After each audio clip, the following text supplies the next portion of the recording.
If you guys are looking for any cheap and reliable coins, check out MMOPO.com. Use the code PINGU at checkout to get 8% off. Hey guys, welcome to episode number 8 of season 2 of the Derby Premier Live. And to start off this episode, currently 7th in the table, 25 points after 14 games. Top goal scorer in the league by pretty much double. You could add a Sterling and a Fernandes together and you still won't have as many goals as Artur Cabral, who's been unbelievable. Vazquez with 7 and maybe Sibley? No, he won't make the list yet, but he did get a hat-trick in the last episode. Harry Kane has actually gone to Manchester City, who we do play in the next episode, I believe. So, yeah, in this episode we've got Norwich to kick off the episode. Quite an easy opponent. They are in the relegation zone, although it is away from home, so it'll be interesting to see how we do. Then we've got Liverpool, then we do have Newcastle. I'm tempted to... I don't know, I was tempted to do 4 games this... I might do 4 games this episode. It all depends on what the scorelines are, because of the big scorelines of the last episode. You know, you got 5 goals, 6 goals, and then 9 goals. It's basically a time thing, obviously, just trying to make the videos around 30 minutes long. So yeah, let's go into our first game against Norwich. Before we do that, I've just made a few changes just to kind of handicap ourselves slightly. I've put Sibley back into the first team and Bird. It just means that obviously Fernandinho and Vazquez will come off the bench if required, basically, and it'll just, I don't know, it will obviously help the development of Sibley and Bird, and it'll just make us slightly more not as good, if that makes sense. Like that's the only real way I could think.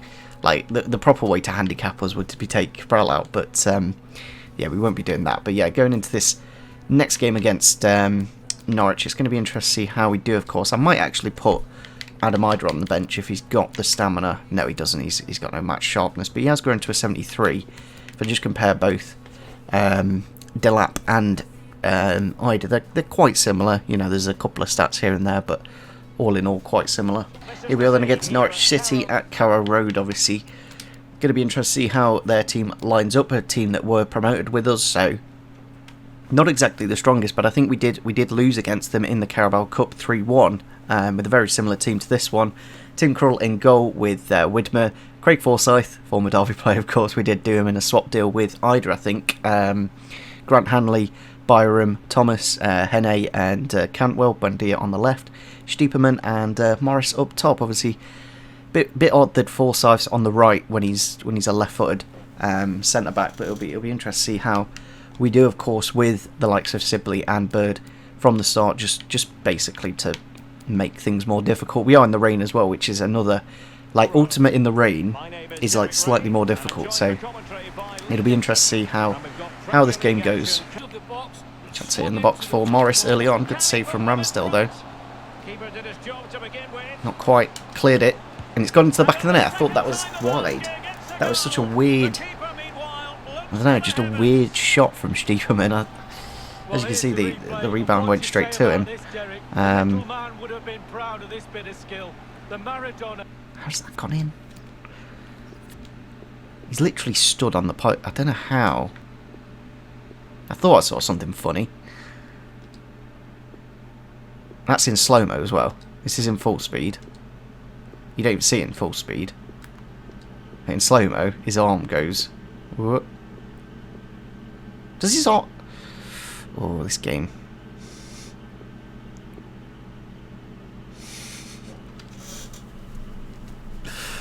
Oh, this game is funny at times. Yeah, goalkeepers aren't rigged that well. And yeah, they do make it 1-0 there in the first 10 minutes. So, yeah, it's one of those that away from home, I think we will struggle more. And especially when the opponents score the first goal, that is massive in the mentality.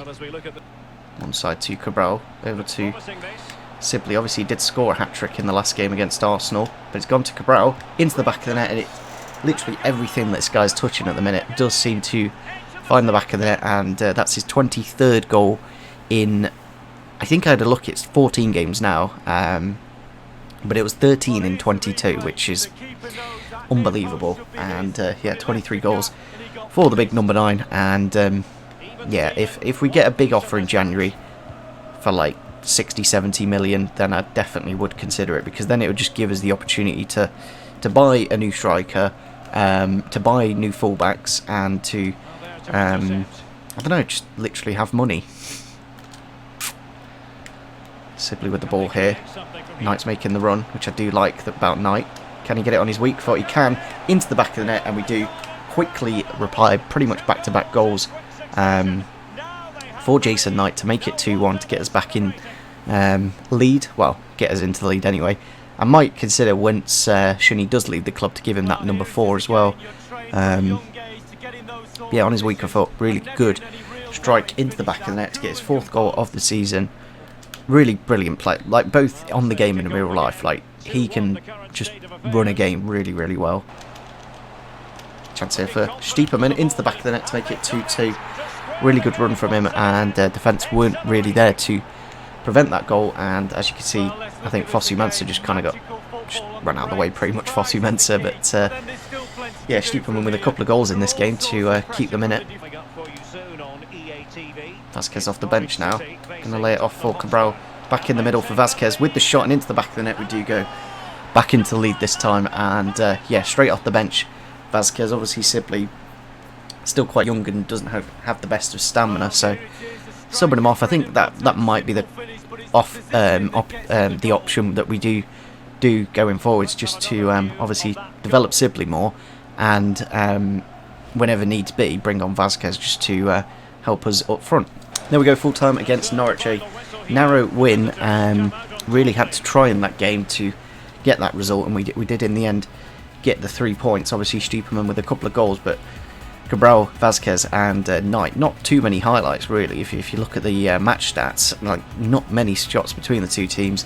Yeah, we got the 3 points, which was the main thing. So both Shinny and Byrne are glad that I've put them on the transfer list, which is interesting to see. It'll be interesting to see as well what kind of stomach we've got for this game on the 4th of December, which is my birthday. And as you can see, it's not great. Maybe I should have rested Cabral in the last game, but I was looking to...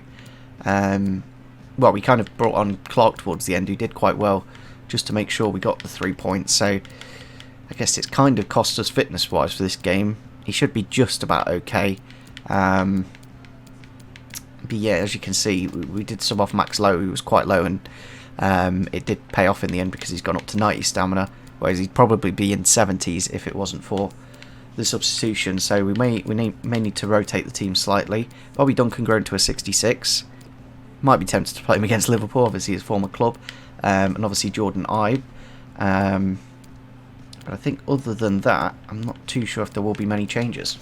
Here we are then against Liverpool at home, and we've had to make a few changes due to fitness. I've kept Cabral up front because, well, he's brilliant, and even with low fitness I think he'll be alright. Jordan Ibe on the right against his former club, of course. Then we've put Fosu Mensah to right back, and Clark comes into the defence. Obviously Byrne, I was tempted to just swap for Yedlin, but doesn't have any match sharpness, so I thought it'd be wise to do that. And it'd be interesting to see with a more defensive fullback how we do. Maybe that's one thing we could look at in January, just getting some defensive-minded wing backs. So yeah, looking at the Liverpool team, they're playing the false 9, of course, with Alisson goal. Sebastian Coates coming back to Liverpool. That's a very interesting signing for them, of course. Trent Alexander-Arnold, Van Dijk, Robertson, Fabinho, Oxen, Wijnaldum, then Mane, Salah, Firmino up front. So that front three, unbelievable. It's a fully fit Liverpool team. So this will be the proper test to see, especially with us on low fitness. It will be a proper test to see the difficulty. But we'll leave it until the end of the month, if anything. But I think just, especially in that last game against Norwich, we did struggle quite a bit. Good tackle there from Clark. Obviously Firmino's not the fastest in the world, so having someone like Matty Clark just to dink it over the defence here. Now with the volley from Cabral, but not the best. Cabral into Sibley. Can he get the shot off? Yes, he can.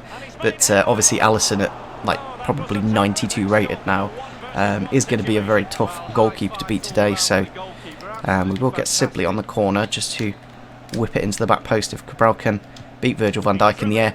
Does win it, but doesn't direct it correctly. Bielik is just super strong now. Like, trying to get a ball off somebody is actually quite easy, but has actually fouled him there.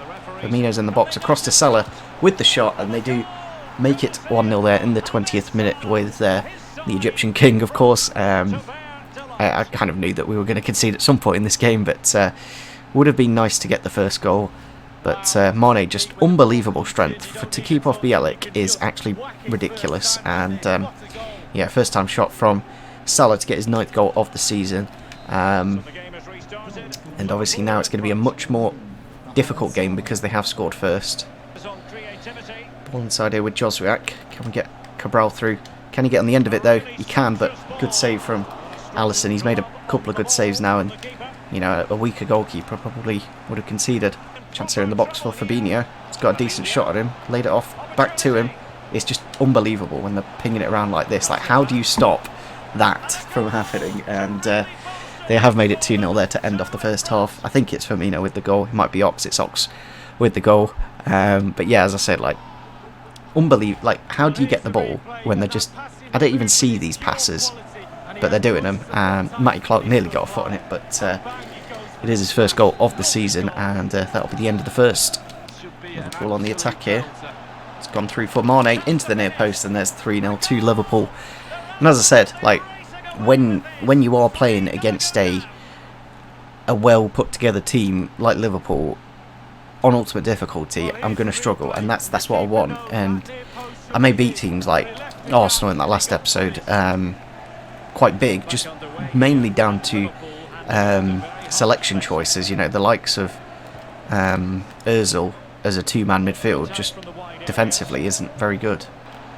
Ball into the middle to Wijnaldum to make it 4-0, and that near post just seems to be where the AI are exploiting, and Wijnaldum does make it 4-0 there with 20 minutes to go.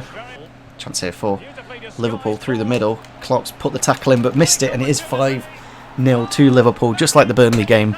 Absolutely smashed us at home. And yeah, as long as these games come along every now and then I guess the difficulty's at the right level, and we're getting absolutely beaten today. Obviously the fitness of especially Cabral has led to this result because of the lack of options up front, but Liverpool defensively, like especially Fabinho, Van Dijk, Alisson, just literally cannot get past them. There we go, full time against Liverpool, a 5-0 loss at home, and yeah, that's reassured me that we're at the right difficulty. I just don't want us to basically win every single game and go unbeaten all season long. But Ramsdale did make a couple of decent saves on top of the 5 goals that Liverpool did score, so it could have very easily been 6 or 7. So yeah, nice to see that we lost the game. It's weird that I say it's nice to see we lost, but you know what I mean. There we go, Scott Malone has been sold to Brentford for 1.3 million. We'll get an extra 900,000. I don't know if that money's been added already or it goes through in January. Yeah, in January. So one thing we do need to do is look to tick off the play 10 matches with a youth academy player. So I don't think I do actually have any at the club because I've loaned them out. So gonna have to sign up a... oh, we do have Simula actually, so we could do it with him. But I don't know if you have to play... because he's going out on loan in January, so I'd probably rather not risk it, and then that way obviously just play someone like Yohan. Maybe Yohan's going out as well.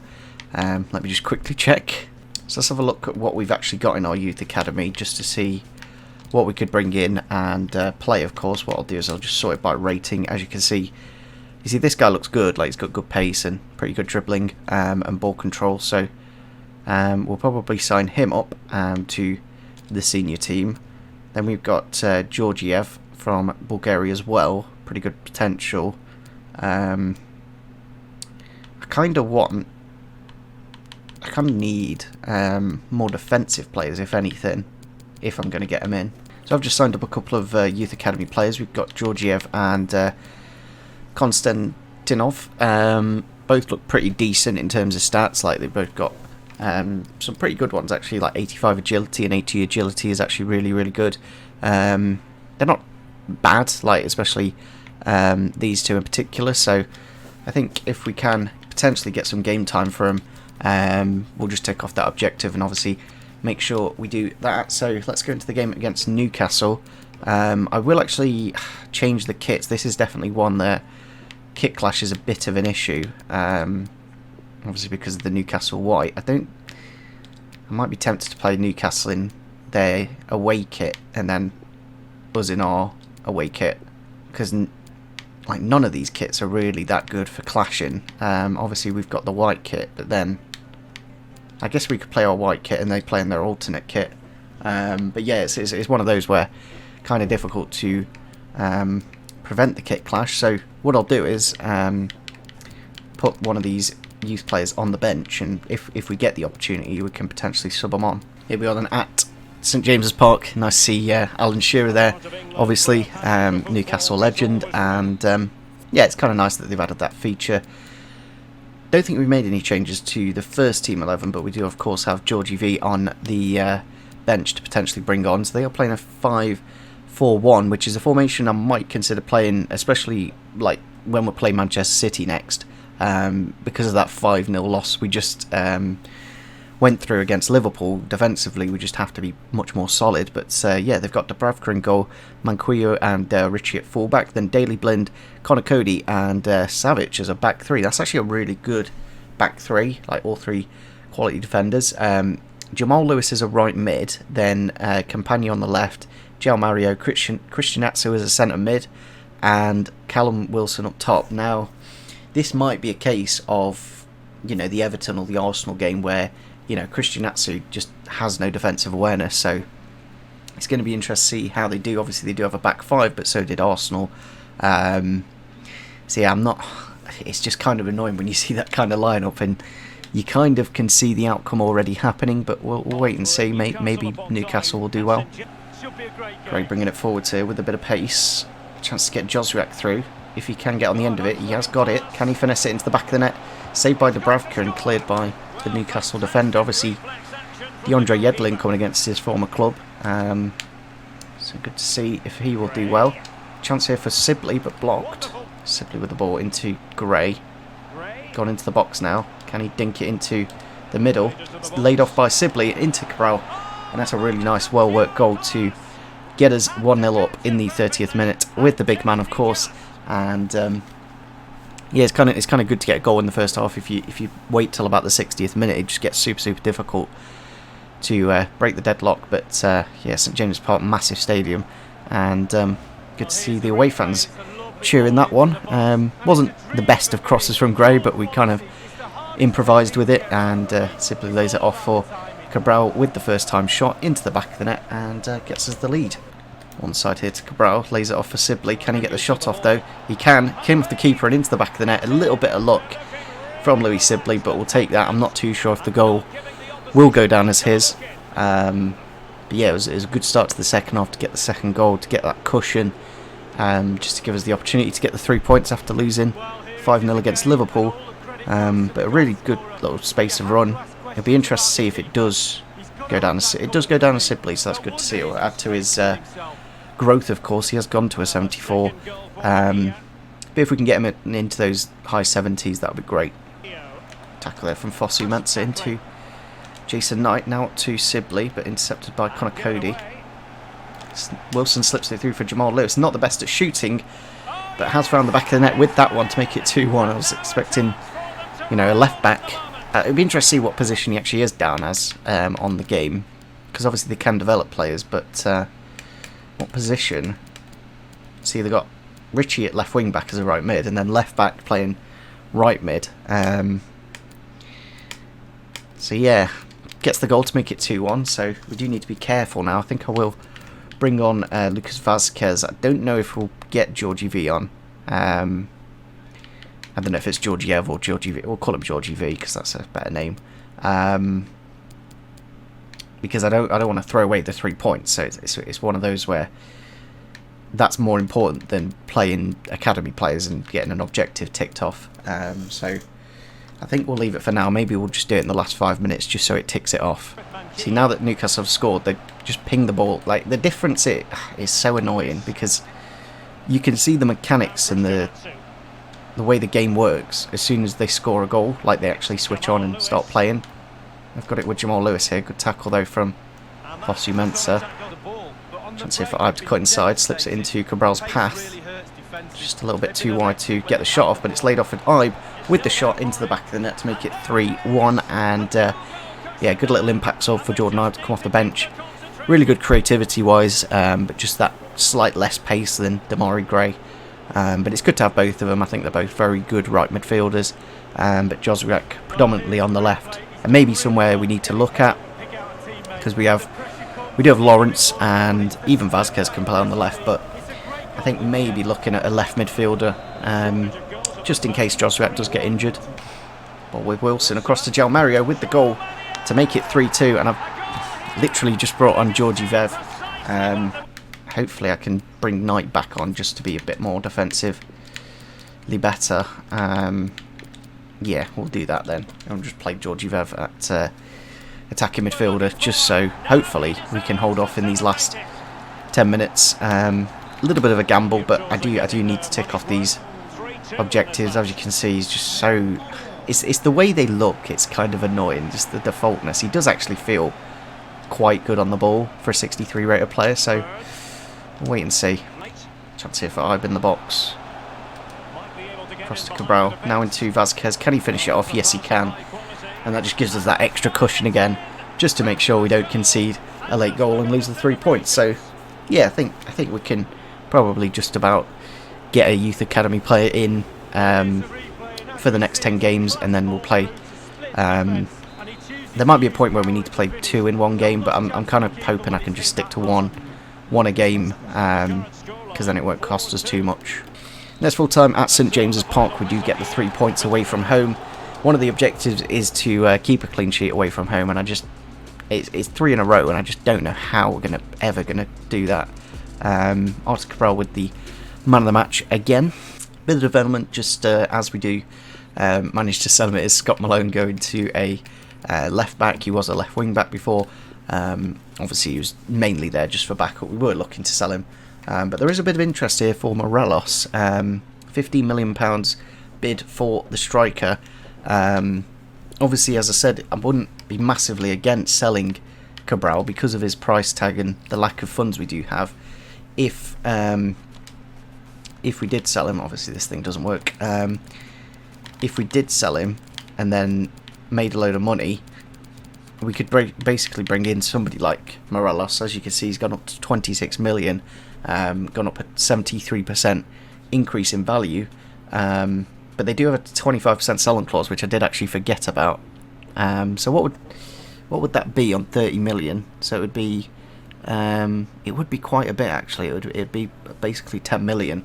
So we'd only get 20 million. So it's one of those. Maybe keeping him for a season until 2, because of the quality that he does bring to us. But with that win, we do go into the Europa League spaces. We are 5th in the table, 31 points after 17 games.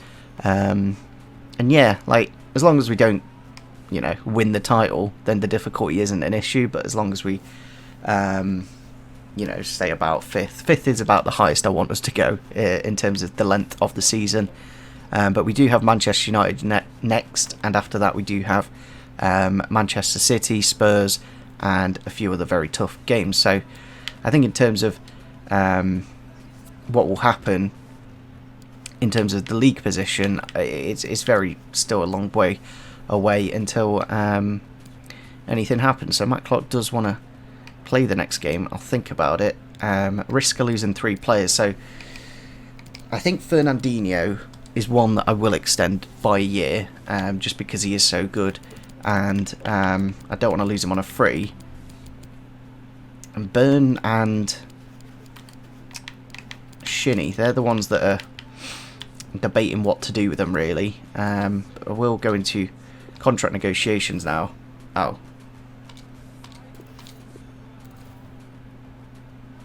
So how do I give him a new contract then?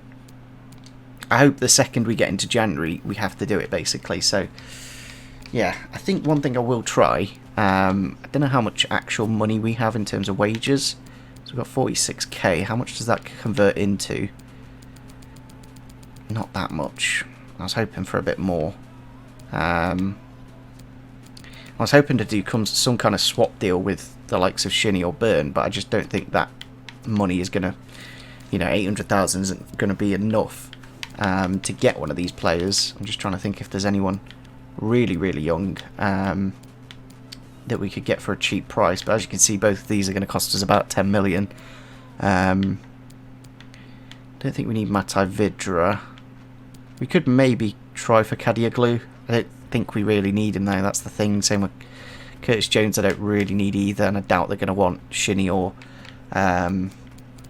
Burn, so it's one of those where I think I'll wait until literally the last second before we get to January and then make a decision on whether we extend them for a year, look to sell them, or just let them on a free at the end of the season. So yeah, it's a good run of form we're in at the minute to get into 5th in the table. Obviously the next game against Manchester United, I might be tempted to play the 5 at the back just so that we do have that defensive cover, because we got absolutely smashed in that Liverpool game.